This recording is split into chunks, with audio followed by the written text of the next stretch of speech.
I'm gonna show you how these two got away with murder. But first, we have to go back.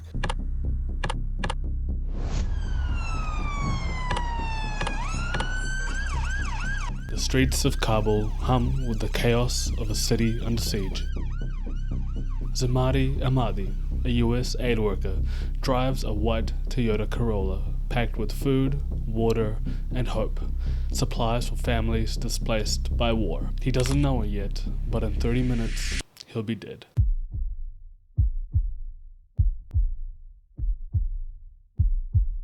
One of the final acts of America's 20-year war in Afghanistan was an unintentional slaughter of 10 innocent lives, including Zamari and 7 children. This is a story about Zamari, but it's also a story about war and how it poisons the mind and distorts how we think about innocent lives. Because the strike that killed Zamari and 9 others wasn't an outlier. Every year, war claims as many innocent lives as soldiers. But why? I'm going to explain what war does to the human brain. I'll reveal how many Americans justify these deaths and the terrifying psychology behind it. War twists morality into a maze of complexity. There are no easy answers. If you stick around with me to the end, I'll show you exactly why, if you were the drone operator, you would have also dropped a missile on Zamari. I'm Harris, and this is the psychology of war. On August 9, 2021, Zamari Ahmadi was doing what he did every day, driving his white Toyota Corolla through the streets of Kabul, delivering food to families displaced by war. He worked for a California-based NGO, helping those who had lost everything. Just 3 days earlier, ISIS had attacked the Kabul airport. The new report from the Pentagon tonight after its investigation into the horrific blast at the Kabul airport during the U.S. withdrawal from Afghanistan. They killed 13 U.S. troops and over 170 Afghan civilians. It wasn't a surprise then that the U.S. military was on high alert, bracing for another attack. That day, the U.S. military targeted Ahmadi, claiming that they saw a white sedan leaving what they believed was an ISIS safe house. They said they intercepted suspicious communication from the safe house to make multiple stops that day. But what the military thought was suspicious activity, according to Ahmadi's colleagues who travel with him every day, was basically a normal day for him. Ahmadi and his colleagues grabbed breakfast in the morning and they drove to the NGO office. Later, they made a stop at the Taliban-occupied police station to get permission to supply more food to a new displaced camp. In the afternoon, the US military believed that they saw Ahmadi pull a car into an unknown compound about 10 kilometers from the airport. That unknown compound, well, that was actually the NGO's office. Ahmadi returned to the office with his colleagues to fill containers with water. See, there was a shortage in his neighborhood, so every day he brought water home after work. After dropping his colleagues off, Ahmadi returned home in a crowded area near the airport. Once he drove into the courtyard, several children surrounded the car, like they would normally do, because he usually had something to give them. The US military feared that the car would leave again into an even more populated area or go to the airport directly. The drone operator, who hadn't been watching Ahmadi or his home the entire day, briefly scanned the courtyard and said that there was only 2 adults in the area. A general gave the order. Ahmadi, along with 2 men and 7 children, were killed. All of them innocent, all of them victims of war, simply because the US military guessed, and guessed wrong. If we want to understand why we keep making these mistakes, we have to ask a question about the brain. What is happening inside there when we decide to harm someone? I found this study, and I think it holds some pretty unsettling answers to that question. Essentially, a bunch of researchers brought together Israelis and Palestinians into a lab and told them give each other high voltage electric shocks. Let's break it down. These scientists created a psychological war game. They had Israelis and Palestinians go head to head, one fighter and one innocent person on each side. First, each person was asked to sit in an electric chair and rate how intense the shocks were from 0 to 10. Where 0 was nothing and 10 felt like being tased by a taser. And then they played the game. Okay, so here's how it works. The Israelis and Palestinian fighters were tasked to decide how to divide $100 between the 2 groups. here's the twist. The participants were told that the enemy fighter chooses the split, but it's actually chosen at random and it's always unfair, either slightly, moderately, or extremely unfair. The fighters repeat this process 108 times, and each time they see one of 3 money splits at random. Now, after seeing the decision made by the other side, each fighter had to choose who to shock, the other fighter or the innocent civilian. Now, this is where things actually get interesting, because the intensity of the shock is randomly selected each time, and it varies independently between the fighter and the innocent person. So, for example, let's say in one of the trials, the Israeli fighter sees that the Palestinian fighter chooses the extremely unfair option. What does the Israeli fighter do? They've got a few choices. They can either give the Palestinian fighter a low shock or give the innocent person a high shock. In the next trial, they see that the Palestinian fighter gave them a slightly unfair split. And again, the Israeli fighter sees 2 different shock options. This time, he has to choose between giving the Palestinian fighter a strong shock or give the innocent Palestinian a weak shock. So, at each trial, the fighter sees one of 3 money splits and then one of 3 shock options between the fighter and the innocent person, randomly generated each time. Now, here's another important part of this. Before starting this shock trial, they were told that one of the decisions would be randomly selected at the end, and that person would actually get shocked. See, now we have real stakes, real punishment, and real pain. And the fighter's decision won't actually be easy because, let's think about it.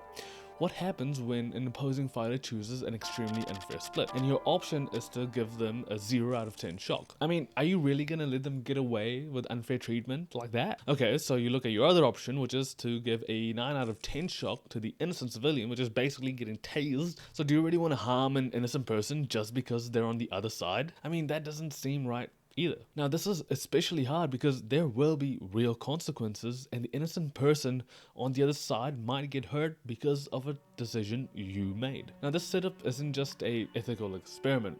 It's a simulation of war psychology, because in the real war, you're supposed to punish enemy combatants and spare civilians. It's not just morality, it's literally international law. So there are 2 psychological tensions at play. You've got harm preference, which is the urge to punish the other side's fighters, and then harm avoidance, that's the desire to protect or save innocent lives.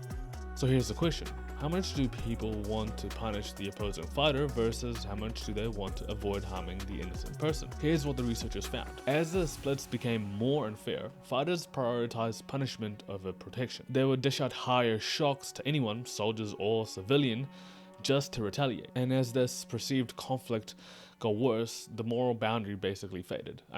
Civilians became acceptable collateral damage by the end. And when you look deeper, the researchers found that there's a key part in the brain, the left middle frontal cortex, somewhere around here. It goes dark. This area is your moral brake. It's what stops you from keying your neighbor's car when they park in your spot. But in conflict, especially war, that brake fails. And then suddenly, punishing anyone on the other side feels justified, even if they're innocent. But here is the catch.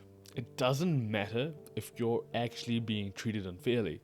You just have to be convinced that you and your people are. See, when leaders frame a conflict as unfair and as an existential threat, they convince their people that the other side is trying to wipe them out. It's like removing the moral brakes from the car altogether, and everyone on the other side becomes a target. See, the Israeli government and Netanyahu has framed this conflict as not just retaliation, but righteous vengeance. They've convinced their soldiers and the public and many Americans that Israel has been treated unfairly and that anyone on the other side is a potential threat. And just after October 7, you could maybe have an argument that there's some justification for a military response. But what about now? After 50,000 lives lost, half of them kids, that's not collateral, that's a generation gone. And that's compared to only 1,700 Israeli lives lost.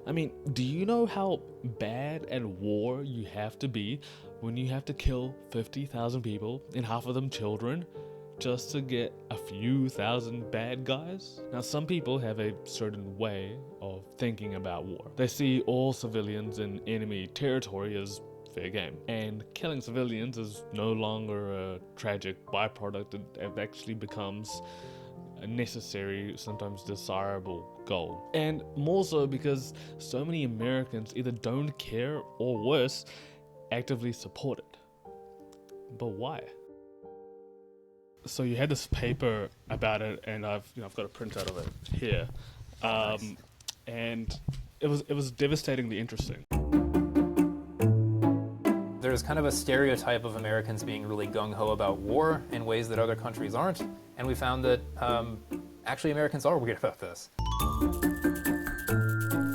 Americans are way more likely to adopt the belief that when you're at war, anything in the war zone is a target. People think that it's totally justified to bomb cities or civilian factories or anything like that, that anybody who is part of an enemy nation is a legitimate target. So that's something that was big in the Second World War and is kind of maybe fallen out of favor, maybe in some places more than others. Now, this is called the total war belief, and it's made a comeback that no one asked for.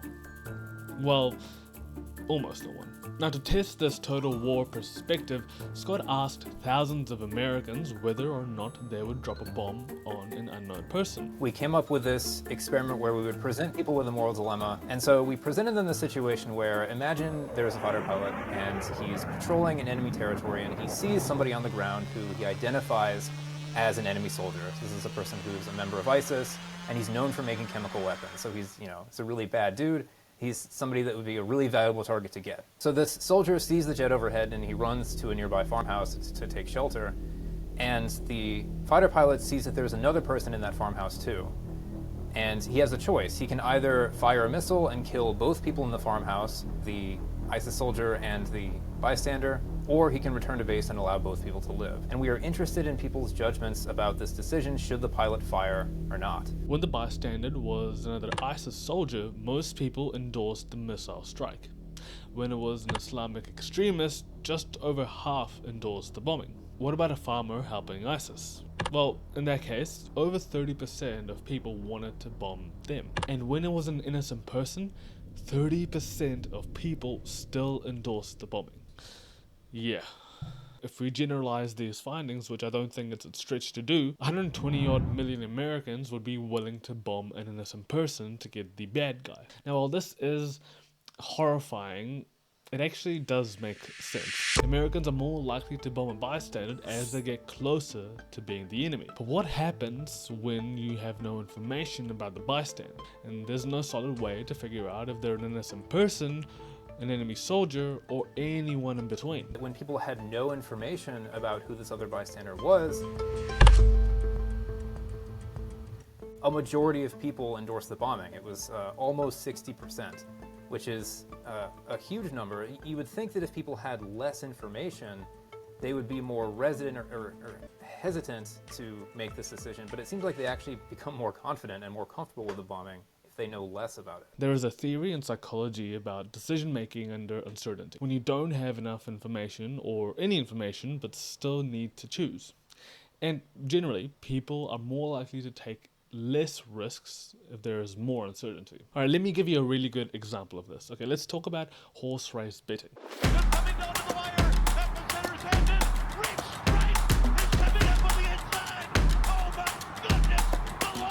So horse betting happens throughout an entire day, and at the beginning of the day, most people bet very conservatively because they just don't know how things are going to play out throughout the day. There's a lot of uncertainty. But by the end of the day, most people don't have that much more to lose, and they feel like they've got a better idea of how things are going to play out. So they feel like there's less uncertainty. And in that case, people are way more liberal or bet way higher. They take way more risks. So if you go back to Scott's experiment, the less risky decision is actually to kill the unknown person. Because, and let's be honest here, nothing bad is actually going to happen if they do kill the innocent person.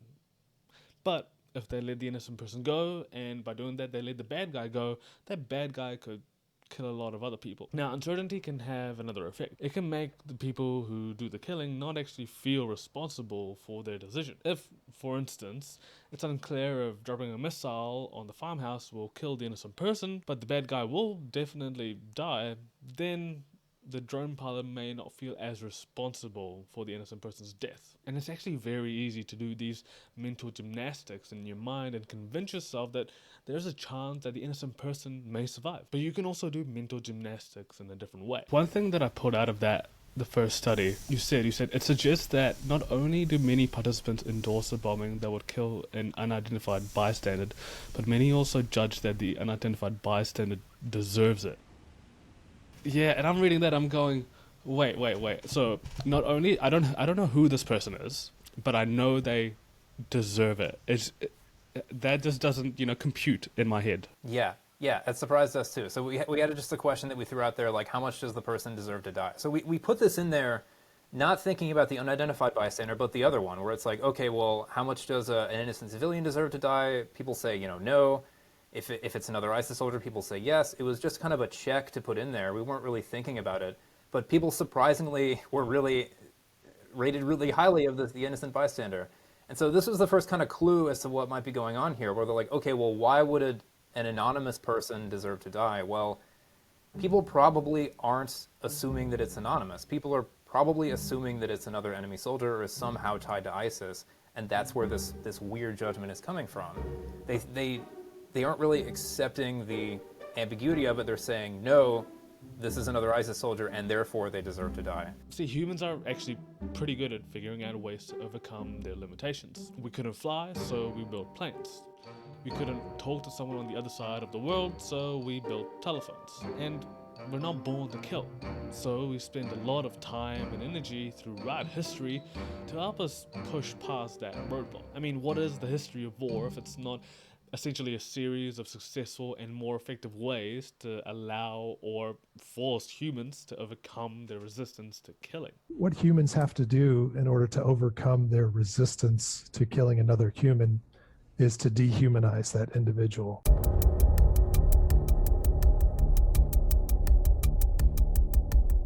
It's very easy to not have compassion, or to kind of do the opposite, to think, well, if they're faceless, well, they're probably guilty anyway, they're probably an enemy.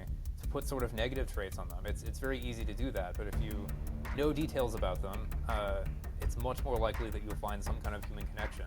But when there's no information, it's really easy to dehumanize that person. It's pretty easy to dehumanize someone when you're flying in a jet or in a drone, especially if you don't know who they are. But this is not always the case, because the person who fires missiles at bad guys, let alone an innocent person, has to deal with the consequences of those actions. Drone crews conduct these missions called pattern of life. And what that means is they follow individual targets for a significant amount of time, sometimes hours, days, weeks, months, and even years in some cases, which means that they are really recognizing the humanity of that individual, and they know almost everything about him. Now that's Wayne Phelps, a retired US military lieutenant colonel. He wrote this book on killing remotely, the psychology of killing with drones. I interviewed one person for the book that said he followed this terrorist leader for 6 months. Every day for 8 hours a day he's watching this person, and he would watch him play soccer with his kids in the backyard. And this guy was also a father. This intelligence analyst was also a father.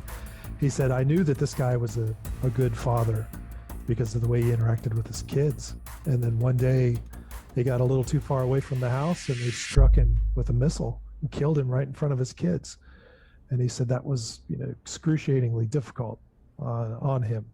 He knew it was the right thing to do because of all of the nefarious things that this guy was doing, but it didn't make it easier for him. Now there's an idea that if you don't know who someone is, either because you're in a jet and you can't see them, or that you're in a drone and the physical distance between you two is a globe apart, then killing them doesn't affect you. But this isn't always the case. Almost a third of the force, a little over a third of the force that I surveyed, that said, yeah, I don't feel great about my state of mental health. Drone crews that were striking targets from 7,000 miles away were experiencing some of these same physiological responses prior to and during the strikes. Shaky legs, sweaty palms, they couldn't speak, memory distortion, they were throwing up, elevated heart rate. All of these things were happening as well, even though their life was not in danger. But that's because they were taking another human life, and because cognitively, their distance to that individual was really close. It's like they were right there.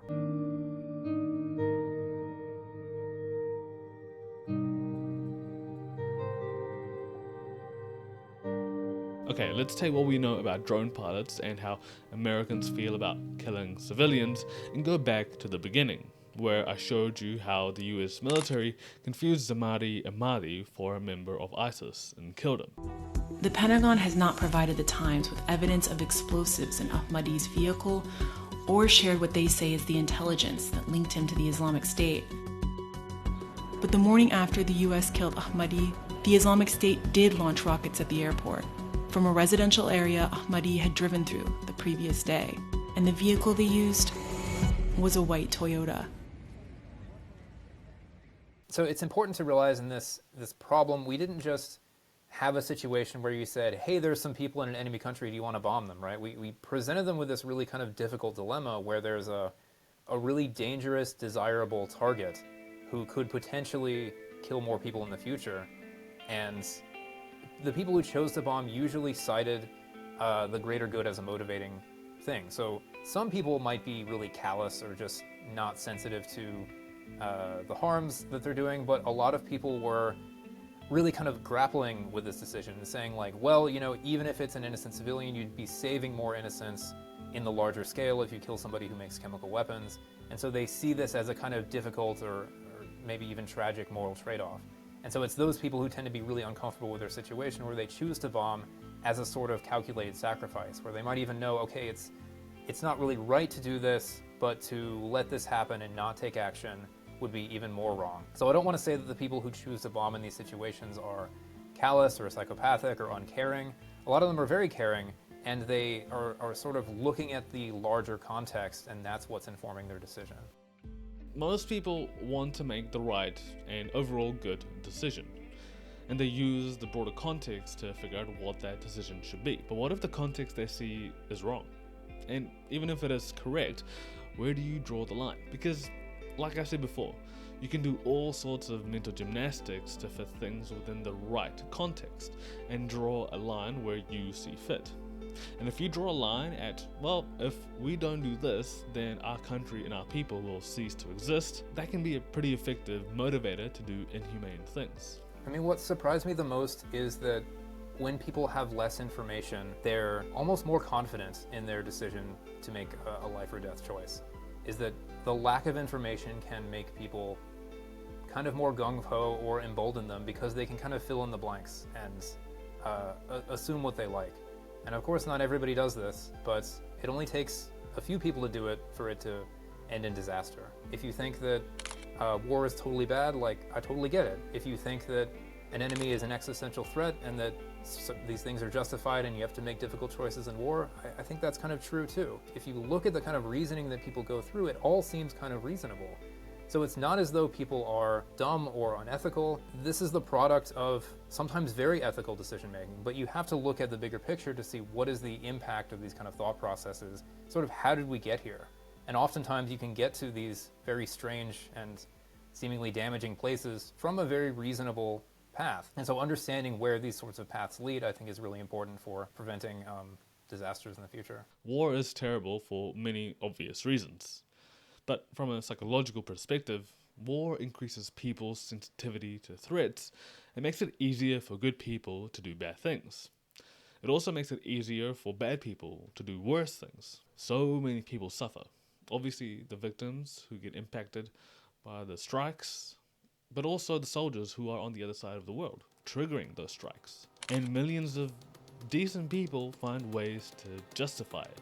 Not because they're crazy or evil, they genuinely believe that that's the right and good thing to do. That is the scary part.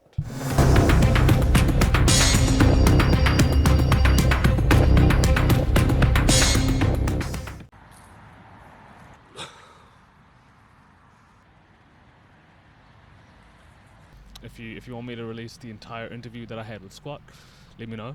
If you like this content and you want to see more of it, like, comment, share. Seriously, it really helps me grow. And if you want to know how and why smart people do mental gymnastics to convince themselves of the stupidest and sometimes dangerous things, then watch this video here.